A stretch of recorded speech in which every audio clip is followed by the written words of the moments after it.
हमाद को पसंद करती हो माम?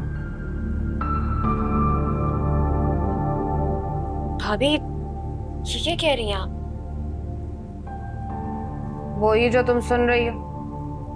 क्या तुम भी हमाद को वैसे ही चाहती हो जैसे वो तुम्हें चाहता है?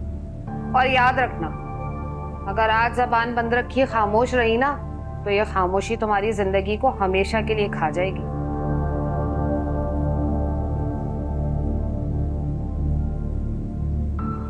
मैं उसे पसंद करती हूँ भाभी, ये तो नहीं पता, लेकिन वो इन सबसे मुख्तलिफ है जो मेरी जिंदगी में आए। उसकी आंखों में मेरे लिए सिर्फ मोहब्बत ही नहीं, इज्जत भी है, जो मुझे आज तक कोई नहीं दे सका।